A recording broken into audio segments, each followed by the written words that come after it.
Now today I want to be introducing you to Faeria. Now Faeria first caught my eye a couple of months ago when it first went into early access. I noticed the art style, I noticed the music, and I thought it looked absolutely amazing. I do want to let you know that this is going to be a sponsored video by the developers of the game, but of course I'm going to be giving you my 100% honest opinion. Now in this video, I want to be explaining everything that you need to know in order to get started in Faeria yourself as well. But the main goal of this video is to let you decide whether or not Faeria is something that you want to go ahead and try out yourself as well. Now like I said, the game is currently in early access. That does mean that, the developers are still working on it and this is not the final version of the product just yet. Now I've been playing for pretty much the entire morning today and so far, I've actually only come across like one small little bug. Other than that, everything runs super smoothly. Now, first off, let's talk about the music and the art style, because personally, I am a massive fan of what they have created right here. I think it's absolutely beautiful. It's sort of giving me like an Ori and the Blind Forest kind of vibe. And honestly, that was one of my absolute favorite games of 2015. Would highly recommend checking that one out if you haven't already. But either way, I think for the purposes of this video, the easiest way I can explain to you what the game is all about is by playing a practice match. So first and foremost, we're gonna head to the deck builder right here and I'm gonna click practice. I'll show you what my deck, includes and what it's all about in just a little bit, but let's jump into a game.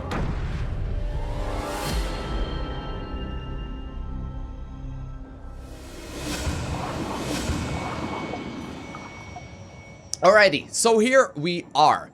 Now, of course, if you're going to be playing a ladder game, you're gonna have a timer and everything, and it's gonna make it a little tricky to explain what is going on.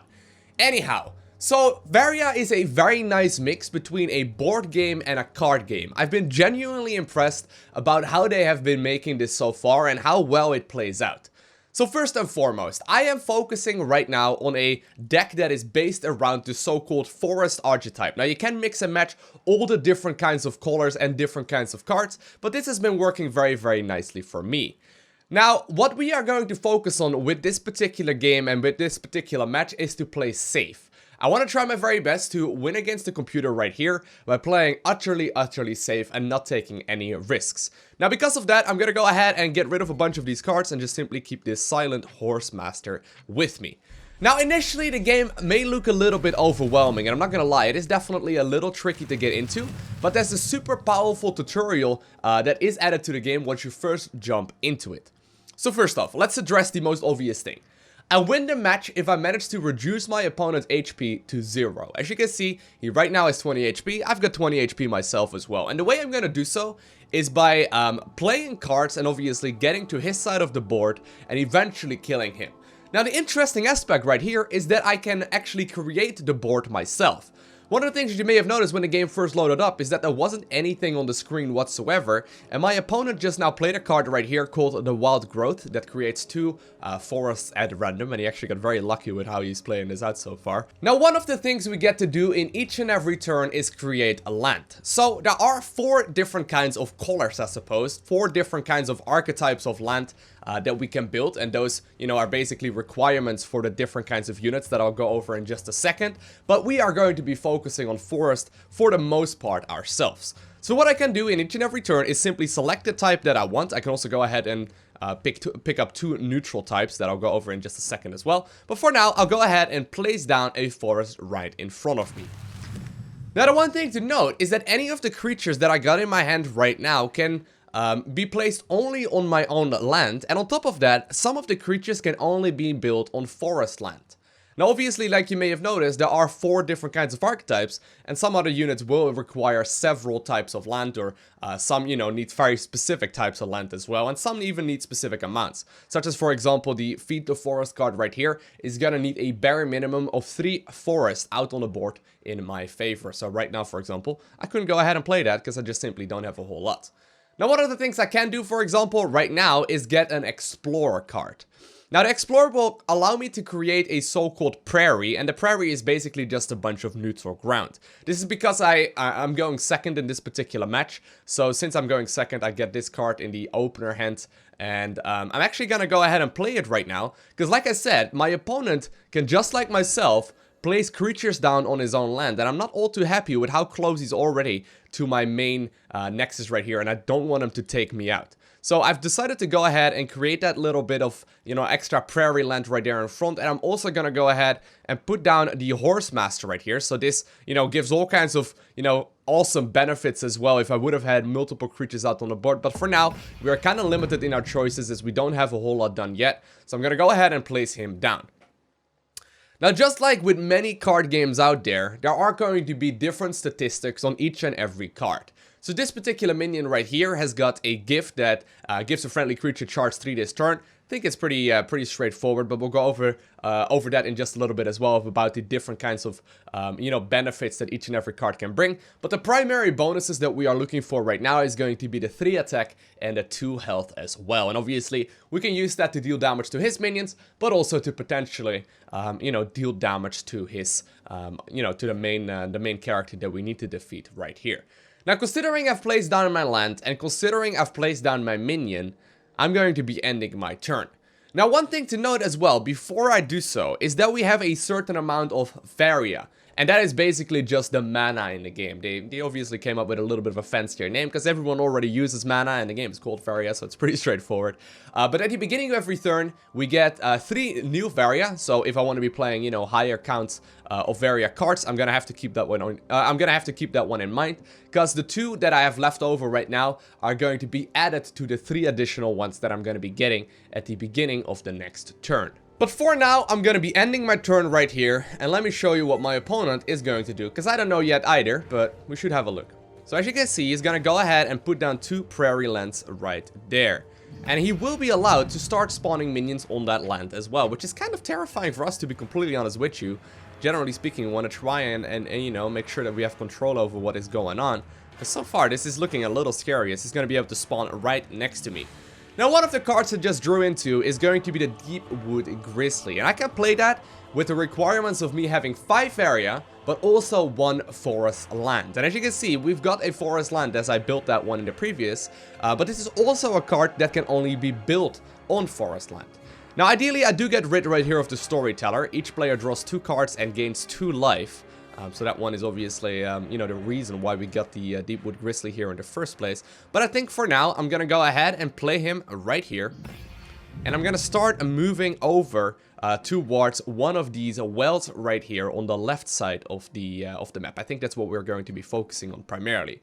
Now, this time around, do I go forest land or do I... Nah, you know what? I'm going to go ahead and pick up a forest land as well. I was going to say this time around, I'm going to go with the prairie land to try and get closer to this well. I'll explain to what that does in just a second. But I think I'm probably better off just simply moving onwards right here and preventing my opponent from really getting, you know, any kind of pressure on me. Now, minions can only move 1 turn at each given point. So in every turn, they can move around 1 single point. And obviously, the one thing to keep in mind with that as well, he's going to be hitting me here, that's totally fine.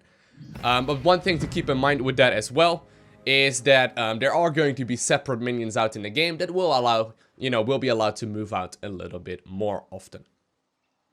So I've got a couple of different cards right now. I can go for the Elderwood Embrace, which is basically just a buff that I can throw, for example, on my Deepwood Grizzly right here. But considering I've got 3 attack on him and this minion only has 2 life, I can go ahead and kill him quite straightforward. Now, one of the things to keep in mind as well is that I've got a couple of very big cards in my hand. So the Therian Golem right here requires 5 forest land in total, and I only got 2 right now. Next up, I also have the Living Willow. I can use that one as a taunt card, and taunt is just the way it is as in many other card games out there. Basically, if I put that out on the board, enemy minions that are close by to it will be forced to attack that one rather than, you know, be able to move around it, which is all fine for me. Then we got the Verdurian Force as well. 6 mana, 2 forest land type of card that is just simply a straight up 7/7, very powerful minion. And then we also have Feed the Forest. Now, my deck that I've got right here is sort of built around Feed the Forest. As you can see, what I can do is destroy any of my minions and basically gain a bunch of area according to their life. So what happens is that I'm not really focusing on grabbing these wells, because you may have already guessed that is the way we can also obtain a little bit more. But, you know, rather I'm focusing on getting some more... I'm getting some more Faeria from just simply destroying my own minions, which may sound a little bit silly, but it's pretty straightforward once we get there. Anyhow, Next up, I think I want to be moving onwards right here as well with the Silent Horse Master. So what I can do is simply move him forward by one little square just like that, and give him the Elderwood Embrace. Now the Elderwood Embrace is basically just a straight up buff, which will allow me to kill his Ancient Boar with relative ease. Now, as far as placing down land goes, so you may have noticed that my opponent was able to place down land next to the lands that he already had. But on top of that, I can also place down land next to my own minions. So in this particular instance, I can go ahead and put down forest land right here.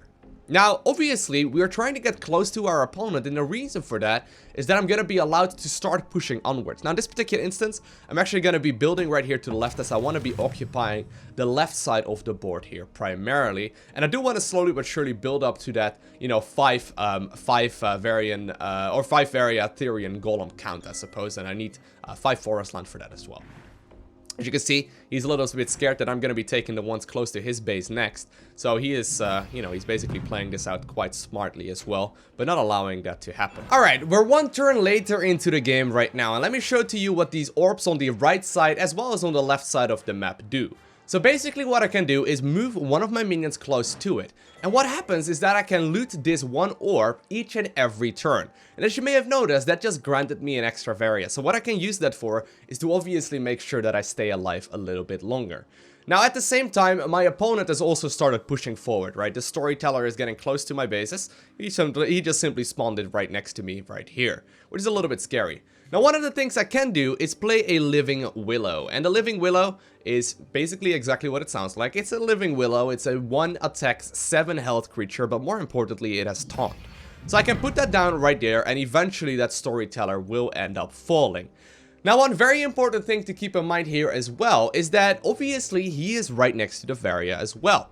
So that well is gonna give him 1 additional, I suppose, like mana each and every turn, and I do want to make sure that I get rid of that as soon as I possibly can. Now just for the purposes of this video, I'm gonna go ahead and start building, you know, up the entire board, just because, you know, there's no particular reason for me to end the game early, but I'm gonna start heading towards his well as well.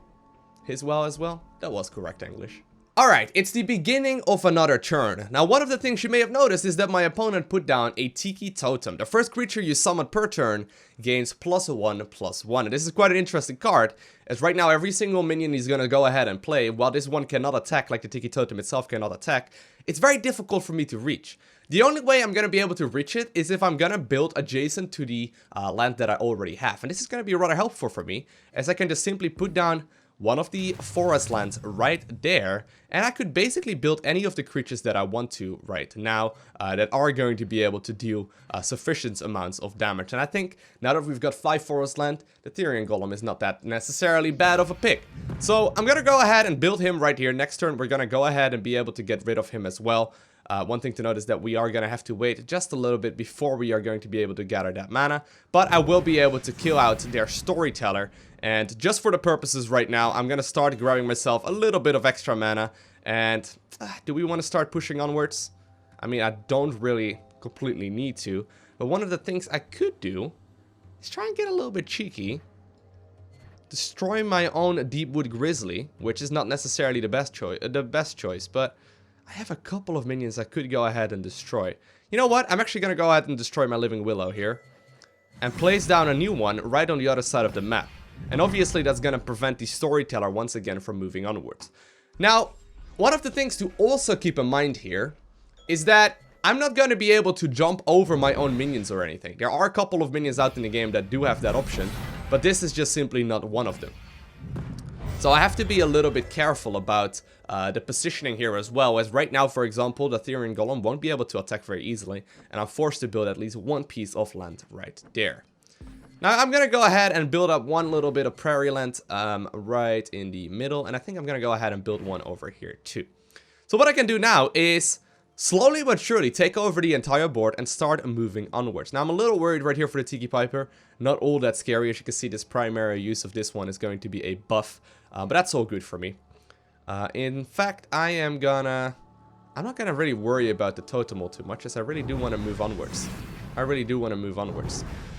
And slowly but surely start taking over the board here. And at the same time, I'll move him back home just in case it turns out to be necessary. Now, there are a lot of options that I can go for right here. I can even play the Viridian Force. As you can see, the AI isn't all that scary, and we are going to be just fine as far as the board control goes. But slowly but surely, we are making our way across to the other side of the map, and eventually, obviously, my opponent will end up falling here. So, I'm gonna be able to take out most of these dudes with relative ease. I'll go ahead and buff up my taunt right here. Make sure that he's got enough to kill out that minion. We're gonna go ahead and clean up the main opponent there as well. And I guess for the fact of this turn, I'll, you know, go ahead and grab myself another card. I guess that has never hurt anyone. Obviously, ideally, we go for the card draw at the beginning of the turn. But in this particular instance, I don't really think it matters all too much anymore. And with the next turn, even though he's going to be playing a couple more cards here, we are basically guaranteed to pick up the victory by just simply hitting him in the face. Nice. Now, before we jump into a little bit of a more complicated battle, let me show you how you are going to be obtaining these cards as well. So, there are a couple of different options. First and foremost, we obviously have a shop.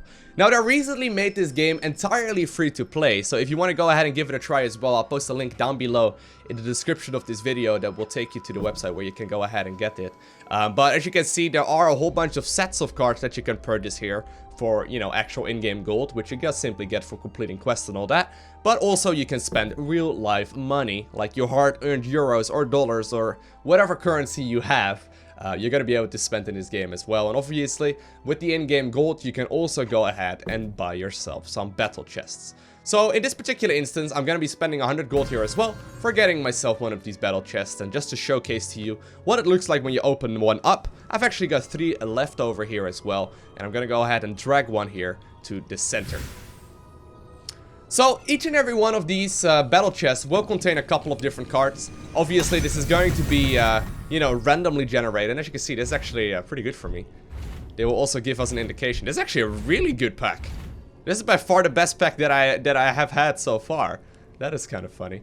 Anyway, you can see, like, I own a couple of these cards already, but I could potentially re-roll if I really wanted to. So just for the showcase of this video right here, because I know this is one of the new features since the last patch, if I'm not mistaken, I can re-roll one of the cards that I just had and get something a little bit better. And right now, I actually managed to get myself an Apex Predator. And that's quite a nice system, because rather than, like, having to get rid of the cards and craft new ones, you can try and re-roll right from the get-go right here, which is rather helpful for us. Once again, I do get the option to re-roll here if I want to on the, you know, more rare cards, I suppose. I think I'm gonna go ahead and keep the cannon carrier here though, because I haven't owned one of those just yet, or I haven't owned enough of those just yet.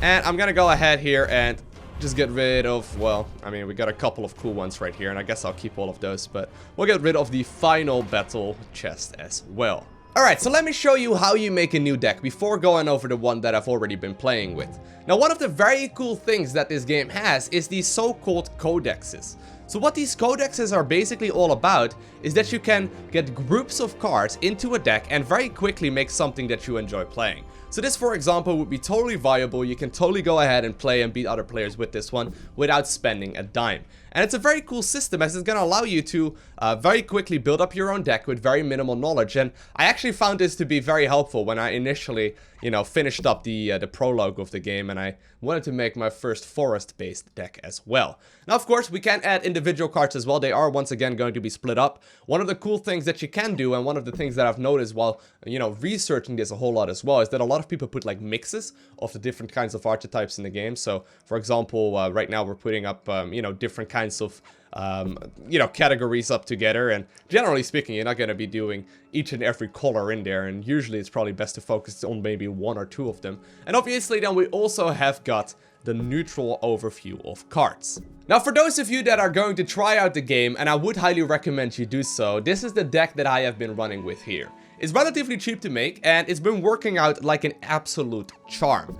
So the main win condition that I have, and that's always a good idea to go for whenever you are, you know, playing a card game, to, you know, come up with a certain win condition and try and meet that in each and every match, is just simply to get to like a later stage of the match. I'm trying to take control of the early stages and really use that Feed the Forest to grab myself a whole lot of bigger minions eventually later on into the game. I noticed one of the things that a lot of the AI, as well as a lot of the, you know, real opponents are focusing on rush-based decks.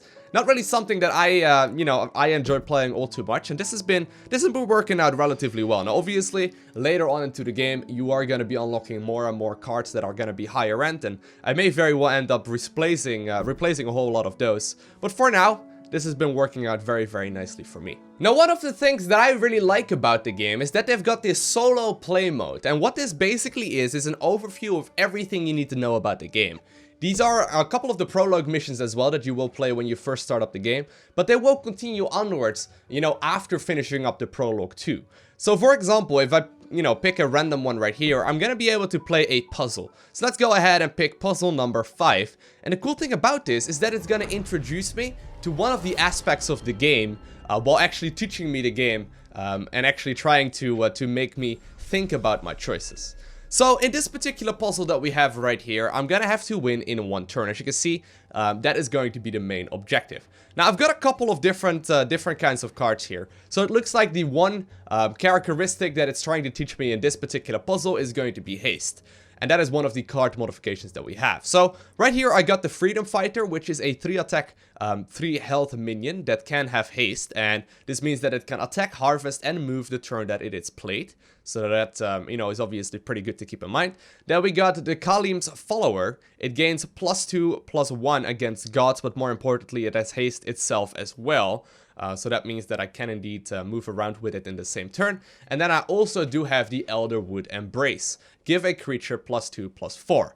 Now, it turns out, by doing a little bit of math, that 1 + 5 + 3 is oftentimes not 6. So I'm gonna have to figure out a way here to make sure that I can get the Freedom Fighter to do enough damage, because by default, he only has 3. So what I can do is obviously, you know, put him down right next to these orbs. And what I can also do is pick the Kalim's Follower to stand right here to the left and move him onwards and loot 2 of these mana orbs. And therefore, I am going to be able to buff up my minion and eventually take out the boss here too. Now, obviously, these puzzles aren't the most complicated, right? But the cool thing that I really like about it is that it introduces to you all of the different aspects of the game. So let me go ahead and just show you one more. Let's go for, I don't know, puzzle number 7.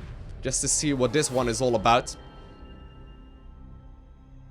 And this is actually a really cool one. This is a water-based deck. So water is a little bit differently. We got the Aquatic Charge 3. Now what Charge 3 means is that it's going to be able to move 3 turns in a, or 3 places in a single turn. Now the very cool thing about it as well is that it's aquatic, and aquatic creatures can swim. So for example, if I wanted to, I could swim right over there and actually hang out in the water, only on places where there's no land just yet. Now obviously this is not the way to fix this one, but generally speaking, these minions are not going to be able to move over land. And if we would try that right now, I'm not going to be able to do so. However, what I can do is overwrite an existing, you know, piece of like terrain right there with one of these water wells too. At that point, I am going to be able to use the soldier to float into the water and still finish up the opposing boss.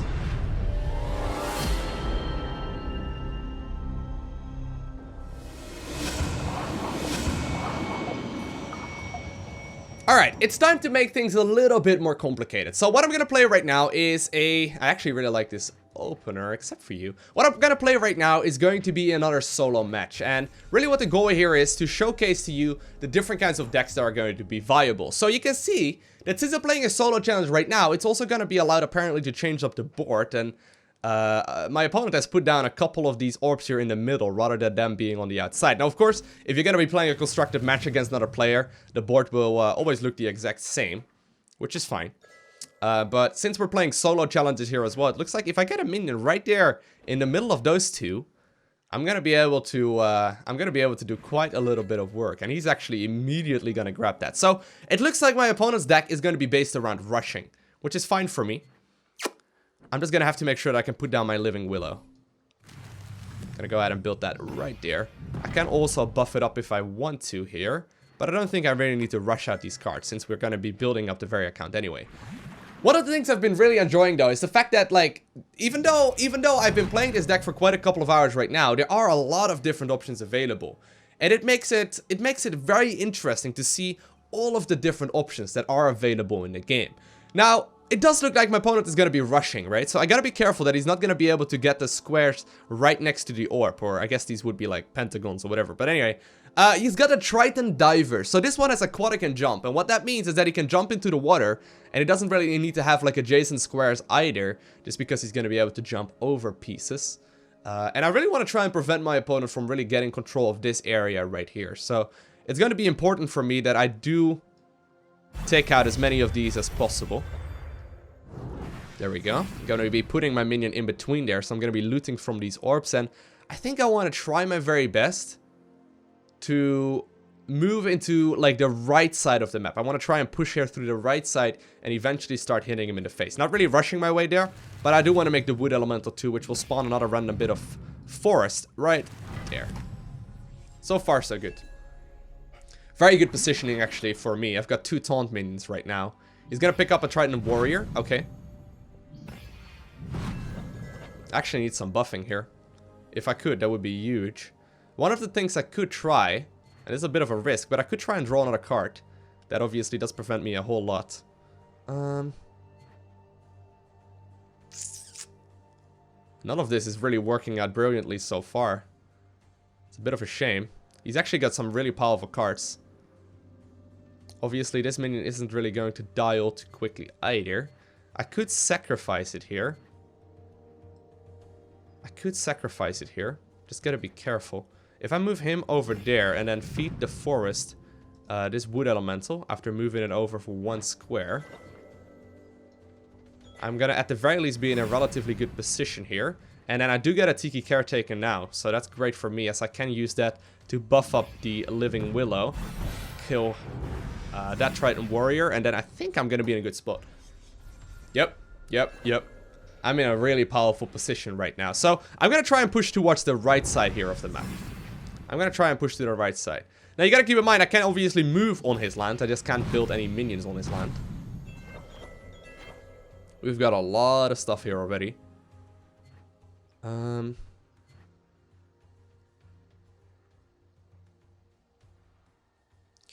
kind of want to start building some here as well. There we go. I'm gonna move her onwards for just a second. Actually, I should have put the Bone Collector somewhere else in the previous turn. That wasn't perfect, but that's all good. I'm gonna go ahead and put up some more woodland over there. And move on just like that. So, yeah, I could have done it a little bit better in the previous one. All good, though. So, I'm gonna be ending my turn right here once more. But there are so many different options available that it really gets, like, it gets really complicated and really interesting. As obviously RNG is not nearly as important at this point in the game at all. Alright. Gotta be able to start building the golem right there. Move him onwards as well.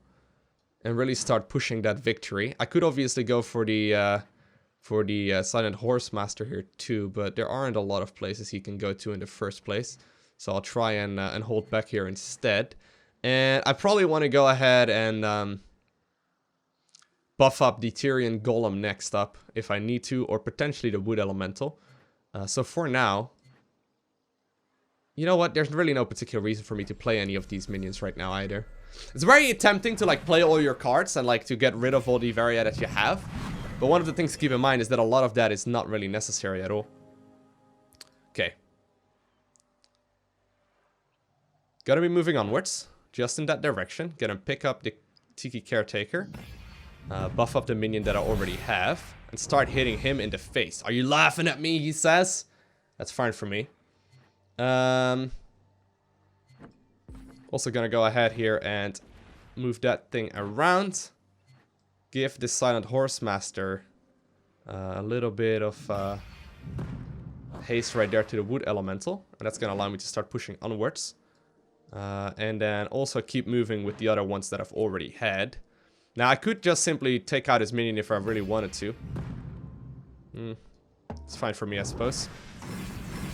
And at this point, I mean, you may have noticed, I don't really need all of the Faeria anymore, because I am definitely closing into my opponent here. But you can see, the different decks play out completely differently. And because you can make a mix and match of all of the different kinds of archetypes in the game, it makes it super interesting. There's a lot of different options available that really do make it interesting. Actually made a mistake there. I could have finished out the game. I should have moved the Tyrian Golem 1 square, which would have been much easier for me. Because that way I would have been able to move over. Like, you can only attack and move, and not the other way around. You can't... Oh, you can move and attack, but not, like, attack and then move in the same turn for that minion. So that was a bit of a misplay right there for me. Either way, pretty straightforward victory here. Not really taking any kind of, you know, unnecessary losses. And while obviously, if you have a couple of the more fancy cards in the game, that may make it an option for my opponent to come back in this scenario here as well. And I'm sure that will happen. But for now, we're going to take him out and obtain the victory. So Faeria, would I recommend for you to give this game a try as well? Quick recap. So first and foremost, I absolutely love the concept of the game. It plays like an absolute charm, it's easy to pick up, but pretty much impossible to master. Much more complicated than any of the other card games that I have played recently, and it has a ton of depth, and I love the fact that you built up the board yourself. Secondly, the second thing I really enjoy about it is that it, you know, plays like an absolute charm, but doesn't really require you to spend a whole lot of money on the game. I mean, if you click the link down below or you download it on Steam or whatever, you can play the game for free. You can play this for free without spending a dime, and you're gonna be unlocking a lot of the cards that you need just by simply playing the game. You don't really need to spend any money. Thirdly, I love the fact that we've got a solo mode in the game. I think that's awesome. It teaches me everything I need to know about the game while also enjoying myself. And last but not least, you know, the graphics, the music, right up my alley. The only thing that I didn't really like so far is that when I was playing some constructed ladder, I noticed that a lot of my opponents did have some of the more fancier cards. I've played against one guy in particular in my very first constructed match that was running with a couple of the legendary cards, and obviously I simply hadn't seen that yet, and I absolutely got demolished. But obviously that's, you know, the basis of any kind of trading card game as well, and that is to be expected. But at the very least, I would highly recommend giving this game a try if this looks something that you will enjoy playing. Once again, a link is down below in the description if you want to go ahead and give it a try. It is free to play right now. Would highly recommend at the very least giving it a try, because, I mean, I can't really come up with a reason why you wouldn't. But really, if I would have to pick one main thing that I really enjoy about this game, it is the fact that there is a ton of strategy and a lot of, like, you know, difficult decision making that you need to do. On top of that, there's very little RNG involved other than, like, drawing in the cards, and obviously that's always going to be at least, you know, somewhat random in any kind of game that you play. But other than that, if you are a better player, you are more than likely going to be winning more often than not as well. So I hope you guys enjoyed watching this video. If you haven't already, do make sure you hit that like button down below. If you want to see more, make sure you hit that subscribe button. And while you're at it, go ahead and follow me on Twitter, Instagram, and Facebook. Links are down below in the description. Have an amazing day. Do not forget to smile, and I will see you in the next one.